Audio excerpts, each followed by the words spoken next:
Assalamualaikum warahmatullahi wabarakatuh. Perkenalkan, nama saya Ahmad Sugianto As'ad dengan NIM 21383041001. Di sini saya dari kelas akuntansi syariah A 2021 akan menjelaskan tentang pemikiran tokoh ekonomi Islam Mehmet Akif Ersoy. Yang pembahasan yang pertama di sini saya akan membahas tentang biografi Mehmet Akif Ersoy. Mehmet Akif Ersoy, ia lahir di Istanbul pada 20 Desember 1873 Masehi. Ia merupakan seorang penyair, penulis, akademisi, politisi, dan penulis lagu kebangsaan Turki.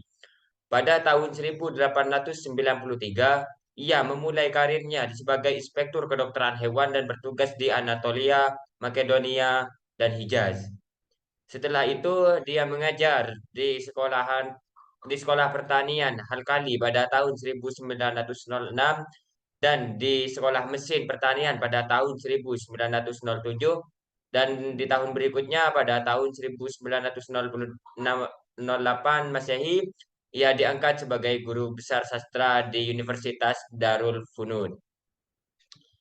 Pembahasan selanjutnya saya yaitu pada pemikiran Mehmet Akif Ersoy. Ersoy memulai penjelasan tentang negara yang maju karena etos kerjanya. Di dunia ini hanya bangsa-bangsa yang telah membebaskan diri dari sikap apatis dan terdiri dari warga yang rajin, banyak akal akan maju dengan cepat dan meninggalkan negara lain.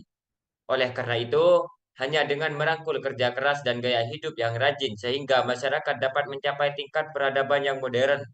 Beberapa penulis sosial dan politik juga berpendapat bahwa agama menghalangi orang mengadopsi gaya hidup yang produktif karena bisa menyebabkan kelambanan di antara mereka. Islam jauh lebih dari kata penyebab kemalasan di antara para pengikutnya. Islam mendorong dan bahkan memerintahkan mereka bekerja keras di dunia ini. Ersoy juga mengatakan bahwa dunia adalah tempat perjuangan, di mana individu yang aktif akan mengalahkan individu yang pasif dan akan mendominasinya. Oleh karena itu, kita harus melakukannya tidak mengabaikan dunia ini. Sebagai sebuah agama Islam yang mengandung banyak aturan dan prinsip yang memerintahkan umatnya untuk menjalani kehidupan yang sangat produktif. Dari sini terlihat pemikirannya bahwa manusia muslim harus menjadikan dunia sebagai sarana produktif untuk memakmurkan bumi dan kehidupannya. Kerja adalah sarana yang wajib dilakukan oleh umat Islam di dunia ini untuk mencapai tujuan akhirat.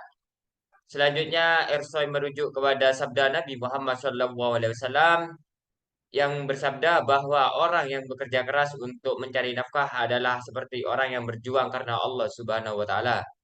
Islam mengutuk mereka yang menolak bekerja sebagaimana mereka menolak agama mereka.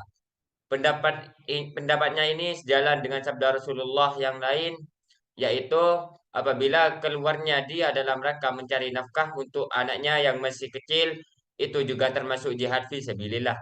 Jika keluarnya dalam rangka mencari nafkah untuk orang tuanya yang tua, maka itu juga jihad fi sabilillah. Kalaupun keluarnya dia dalam rangka mencari nafkah untuk diri sendiri demi menjaga harga diri, maka itu juga termasuk jihad fi sabilillah. Namun, bila keluarnya dia disertai riya dan hura-hura, maka itu merupakan usaha di jalan setan. Faktanya, salah satu pilar utama kehidupan seorang muslim adalah kemakmuran dan kemajuan. Jadi, bekerja untuk memenuhi nafkah itu adalah diperintahkan oleh Islam sebagai bentuk penjagaan jiwa. Beberapa ulama Islam bahkan menjelaskan bahwa tujuan dari bekerja untuk memenuhi nafkah diri sendiri, keluarga, kerabat dekat, dan masyarakat yang merujuk kepada Al-Quran dan As-Sunnah. Saat ini kebutuhan hidup dan saat ini kebutuhan hidup dari semua manusia tidak dapat dipenuhi oleh satu orang saja. Semua pekerjaan hanya bisa dilakukan ketika masyarakat dan bangsa ini bersatu. Singkatnya, tidak ada yang bisa mencapai tujuan mereka dengan sendirian.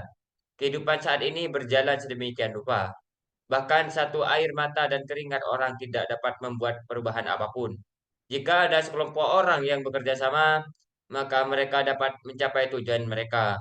Dari pendapatnya ini menjelaskan bahwa pentingnya bekerja sama dan persatuan dalam ekonomi dalam suatu negara. Dengan kata lain, pembagian kerja akan menjadi produktif secara efisien dan efektif ketika dikerjakan bersama-sama untuk mendukung pembangunan ekonomi negara. Begitulah pembahasan yang bisa saya sampaikan. Kurang dan lebihnya mohon maaf. Wassalamualaikum warahmatullahi wabarakatuh.